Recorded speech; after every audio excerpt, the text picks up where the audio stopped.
Hello, friends. Welcome back. Thanks for popping in, checking me out once more. Sorry to have been away. I took a little powder. Um, I took a little break from. I kind of went off grid. I mean, I can't stand the news right now. I just can't. I can't take the Republicans. They drive me nuts. And so I unplugged from the news, and then it felt like I was unplugging from other things and just keeping a low profile and making art in my spare time as I often do, and watching a lot of YouTube. So, and I've not really been dreaming that much lately. I've had a few interesting ones, but I would say for about a month, the dreaming has not been as abundant as it often is. But there, like I said, there were a couple fun ones that I thought I'd come on and share. And before I get into that, I just wanted to say that I don't know how much I'll be posting in the near future. It's hard to say. I feel a little burnt out on sort of what's the phrase I want to use? The justice watch. Like, we keep waiting for justice to kick in for all of these losers, namely Mr. 45 and everyone else related to the insurrection, and the lack of progress or seeming progress of justice, the lack of prosecution from the Justice Department or Jack Smith or whoever else is working on this stuff. I'm tired of it. I'm just tired of it. I'm tired of the waiting. I feel like, I mean, certainly the world and the universe doesn't operate on my on my whims and desires, but we've been living in this sort of world of super bullshit since like 2014, at least, whenever 45 announced his candidacy and arrived on the scene and began to tear up the norms. So that's 8 years plus now, going on 9, going on 10 years. And there are world wars that were a lot shorter than that. And it doesn't, if there's progress towards the better America, it sure is slow.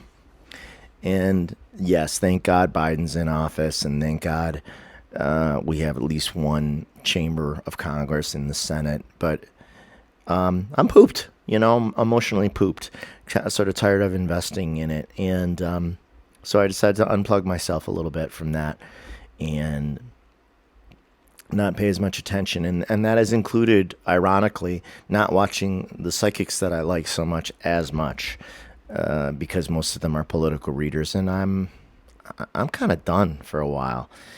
And I have a feeling that I'm not the only one, and I'm not suggesting anyone do what I do.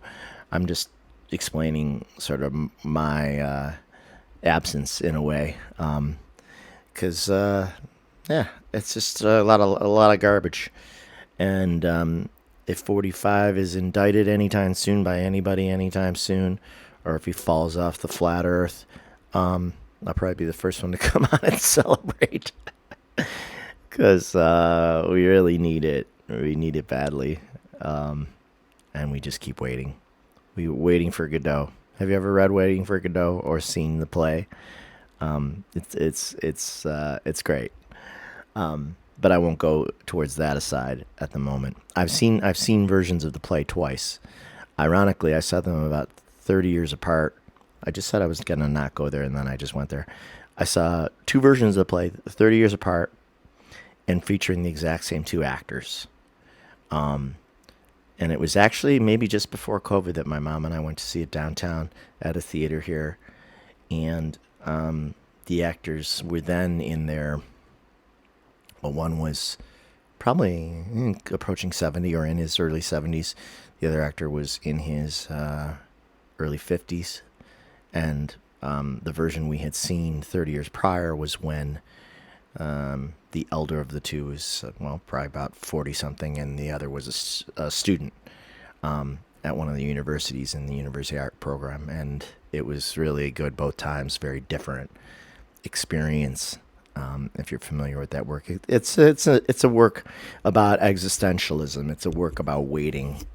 It's sort of an absurdist play if you've not read it. Like, it's not realistic, but these two men are waiting for kind of a salvation, and that's represented by this figure Godot, who is never seen, and but yet they have the anticipation that he's coming. There's always the anticipation, but never the satisfaction of his actual arrival. So to say much more than that would be a whole video to itself, but I'll leave it there. So in a way, we've all been waiting for Godot in the form of some justice in this country and elsewhere, because even the Ukraine war, which started on my birthday of all days last year, which I found extra offensive, I can't believe it's still going on. It's like, how much do we need to pray for these things to move, to change? But yet, of course, there's free will, and so the real stinkers of the world keep doing what they do. Pardon me, because they have free will too. Tiresome. Okay, so enough griping, because that's another reason I haven't been on, because I didn't want to come on and be a downer. So I'll try not to be any further if I am being one now. So let me tell you about these couple of dreams that you may or may not find interesting.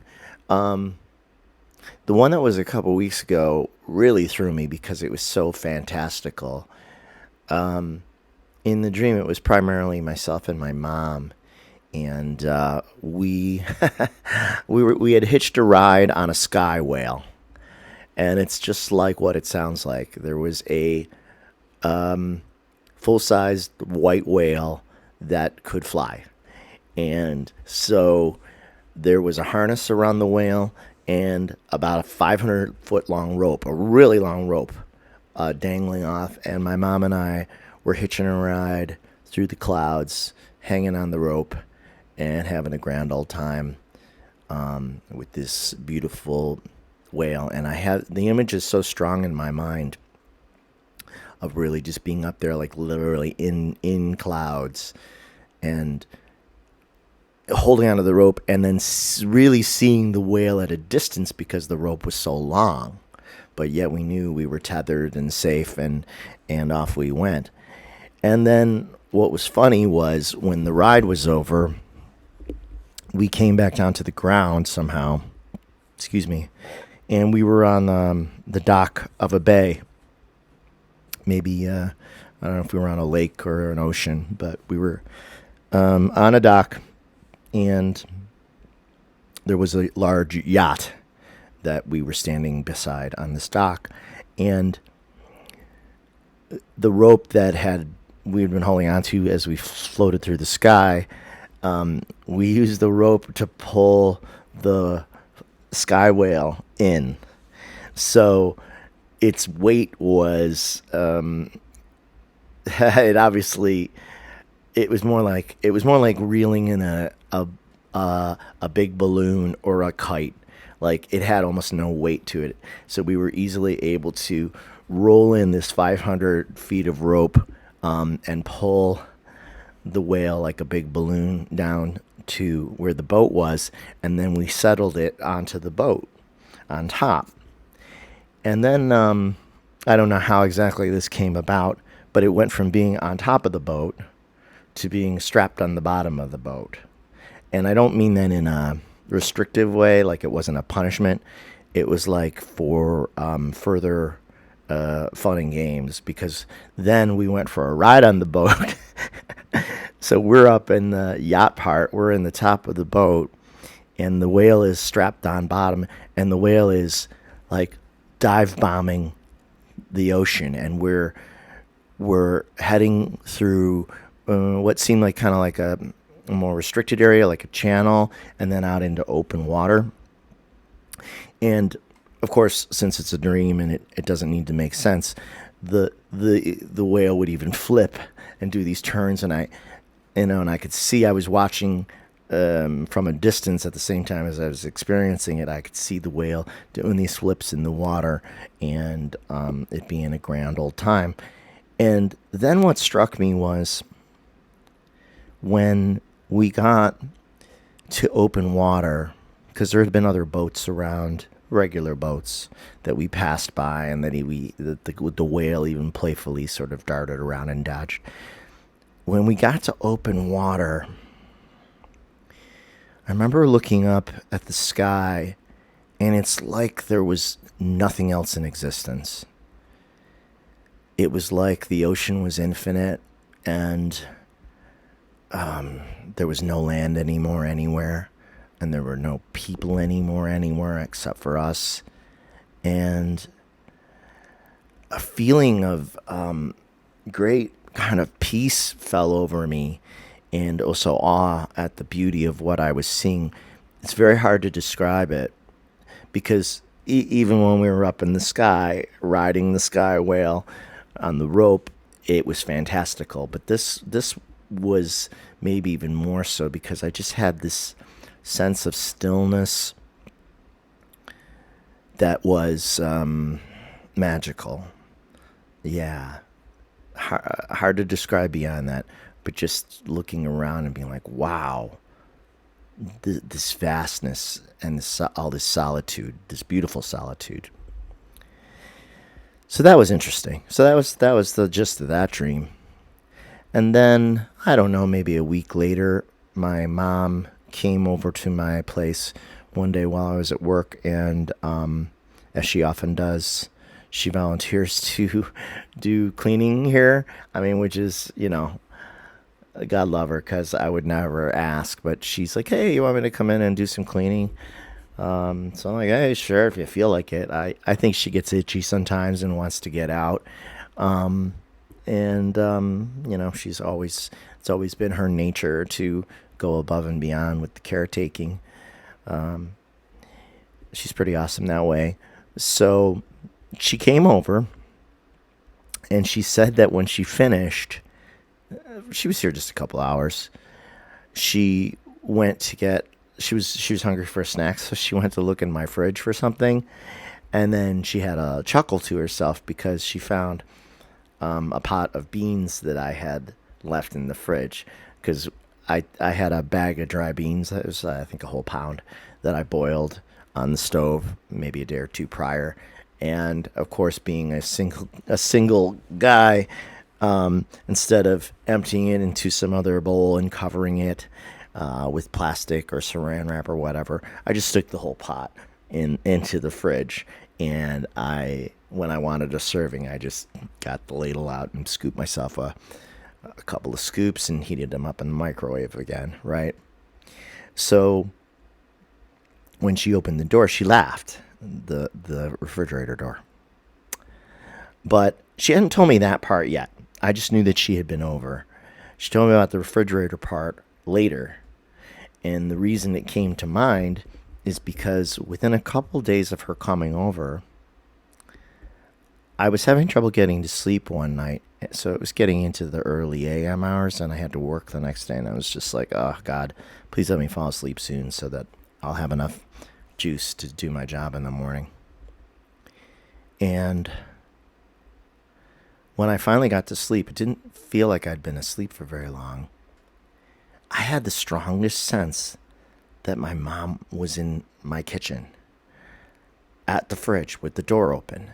Like, it was like a flash. So it was kind of like a dream, but it was like a vision, but unlike a dream. And I've had this experience before myself, and I've also heard psychics say this, that sometimes they have a dream that just doesn't seem like a dream. It seems like reality.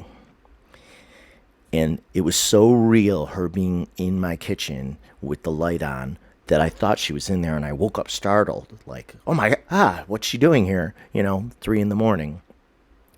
And of course, I woke up facing, there's 2 doors to my bedroom on opposite sides, but I woke up facing the kitchen and that door as I was lying on my side. And of course, it was dark and she wasn't there. But I was like, oh my God, that was so like she was here. That felt like she was here. And so, to be honest, it made me worry for a second. Like I thought, ooh, is she out of body maybe for some reason? And so I ended up texting her just to make sure she was okay and figured she'd see it when she woke up. But there was a part of me that was a little worried. And she didn't have any sense in the night that she had been at my place, but we speculate she could have astral traveled here. But what was funny about it was that the pose in which I saw her in this split-second vision that seemed so real was really the pose that she had been in my house when she went to the fridge for a snack after cleaning and laughed to herself about the beans with the fridge door open, because that's kind of what I saw. I saw her at the door, at the refrigerator door with the door open and her smiling. So it was a funny image in the first place in the dream that I had, but it was exactly kind of what had happened. So then I thought, what does that mean? Does that mean is that like almost like an imprint, or sometimes the psychics will say that events, usually they're more significant events, can leave energy. And when people have maybe an experience with what they might think is a ghost or something strange in a space, it could be just like residual energy that is somehow stuck. There's a little bit of old energy stuck in that spot. Like I've even heard of this happening where people do see ghosts, and say like a psychic like Sterling, psychic medium, people will write to him and ask, oh, what did I see that night when I saw these people, who were dressed like they were from 100 years ago? And he would say it's almost like old sticky energy, like a little energy loop that is imprinted on the spot. And I thought it would be kind of funny if the little bit of energy that got implanted on that spot was my mom laughing with the refrigerator door open at my big pot of beans, red beans. So I don't know what that's about, but we figure it's either something like that, or maybe she really did astral project over here, or who knows what. But man, I could have sworn she was in that kitchen when I woke up. And I haven't had a dream like that since the one time I woke up on my couch with the sensation that one of my many abundant squirrels that comes to the feeder. If you've watched me for a while, you know that Ellie the squirrel was the beloved squirrel of the neighborhood when COVID started, because she would come up in people's laps to take nuts. And one time when I was sleeping on the couch, I woke up startled to a vision of her literally flying through the screen window to my front window, as if she was in spirit or astrally projected. Like she literally floated through the window, which was closed, and she like sprawled out like she was excited to jump into the room. And I woke up so startled that I could have sworn she was in the room. Now, of course, she came in my house other times anyway when I was awake, because I would sometimes accidentally leave the door open, propped, and she would come and help herself to peanuts, which is hilarious, because she would come and get the peanuts and just leave. And her daughter, Erin, still comes around. And Erin is friendly, though not quite as trusting as Ellie was. And so both of those dreams were similar in that I was like, oh my God, I could have swore they were in here. And I laughed to myself and thought, when I had the dream about Ellie the squirrel the one time, that maybe, it was her secret wish to jump through the screen and hang out in the house. I don't know how my then cat Gabe would have felt about that. He probably wouldn't have minded or done anything about it, because he was so chilled out that I remember even a few times having the door open and him just looking at the squirrels, and them looking at him. I'm just like, nobody's moving. Nobody's trying to, he's not chasing them. They're not antagonizing him or afraid. Really funny stuff. So, yeah, the little dream of mom in the kitchen that was almost like an astral projection. So maybe she was here. We don't know. And then just a couple nights ago, oh wow, 20 minutes already. I can really talk. A few nights ago, I had, and this has been in a theme. If you've been watching me again, then you would know I seem to be having these dreams about it, like being maybe back in an old small town, maybe 100 years ago. And this was like that again. It felt like 100 years ago. And this time I was a straight up cowboy. Had the cowboy hat and a western shirt on and boots and the whole bit. And I was a member of a small town of cowboys and families. And it felt, early 1900s. And what was weird was a bunch of people from the town were on a trip somewhere. Like maybe 2 dozen people. We'd traveled somewhere, and one of the people that was there was in real life and in my current life was an ex-girlfriend of mine who I'll just call Jay. Okay, so in the dream, Jay was there, and she was remarried, but since we were both away from the town which we came from, we ended up getting involved. I apparently was single, but she was involved with someone, and somewhat against our better judgment, we became involved on this trip, and we weren't the only ones. Like, there were a lot of little shenanigans going on among this group of people. Like, while they were away from town, people were behaving a little badly, and it was a gossipy little group too. So the specific part that I remember quite a few specifics. Remember being in the kitchen with Jay and being like, we cannot do this. This is just the worst idea. But yet we couldn't seem to help ourselves. And the irony of dreaming about her is that I've not spoken with her in several years, and she's not really been on my mind. And she has remarried, actually, according to a friend of mine. But I can't recall the last time I've seen her. And I would not be interested in having an affair with her, because that would just that's inviting all kinds of trouble. That's one of my personal rules. No married women, thanks. I don't need to get shot. So either in a dream or now. But in the dream, we were behaving unwisely, and we were so brash, I guess you could say, and so were other people, that we weren't really hiding it from the other people who were there. So I remember being with her and walking up to maybe like a country store, or maybe even a bar or a restaurant, where a bunch of people from the town that we were from were all sitting on the stoop and on chairs and rocking chairs and things, and it was a mix of guys, men and women, and the guys were looking at me and like giving me the evil eye in their cowboy hats.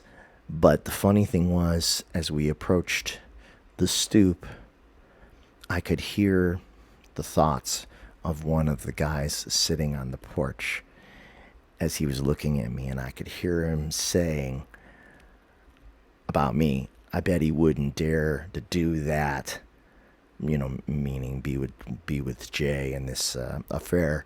He wouldn't dare do that if he was back in town where we're from. But I could hear his thought. And so when I got to the stoop, I turned and looked at him and said, I don't take bets. And he looked at me wide-eyed with wonder, because he could not figure out how on earth I could have known what he had just said to himself in his head. And I didn't know how I did either, but it was funny and strange.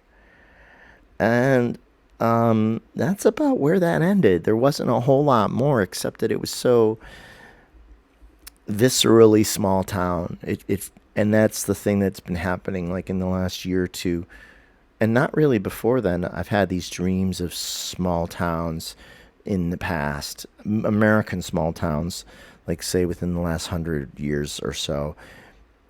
I may have described in a previous dream where I had a dream that I was in a house without electricity and small house and walking up and down the staircases with a candle, or maybe even a lamp, and just this feeling of small town life and small town anonymity and sort of like small town sadness. And this dream had some of that vibe too. So I don't know where this is coming from. I don't know if this is previous life stuff or just my imagination. But there you have it. So yeah, 26 minutes. I think I'll call this video for the night and go change my laundry. So thanks for checking me out again.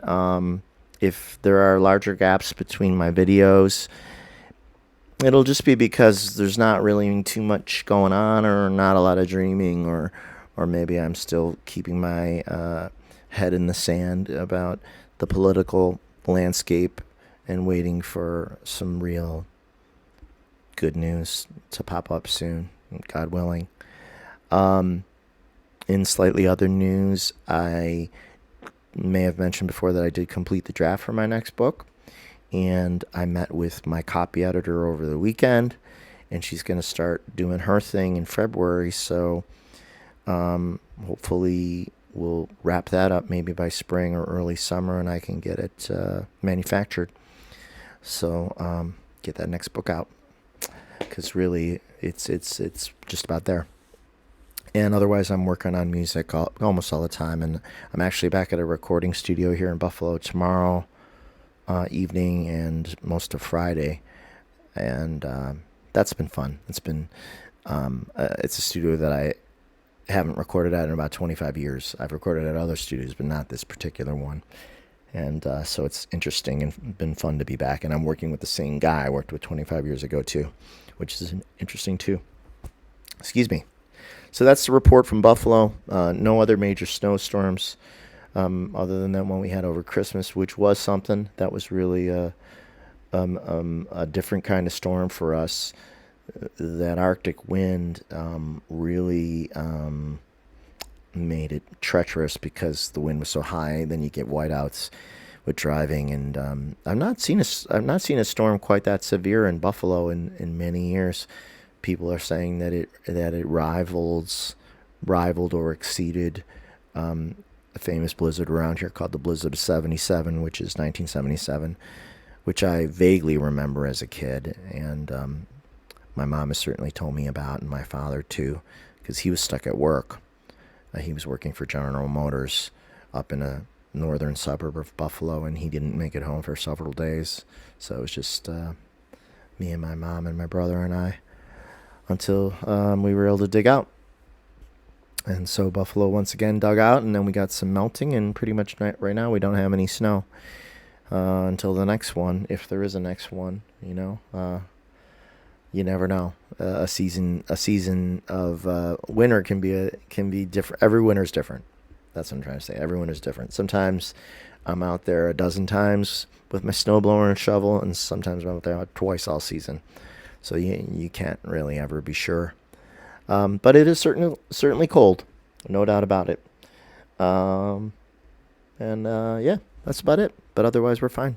So hope you're well where you are, especially if you're on the West Coast. Hopefully that recent storm wasn't too bad for you with all the rain.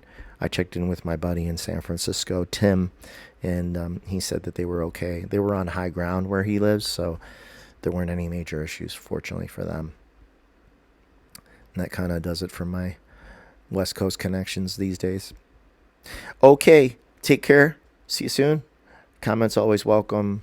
Likes, shares, and subscribes always welcome. And take care. Bye bye.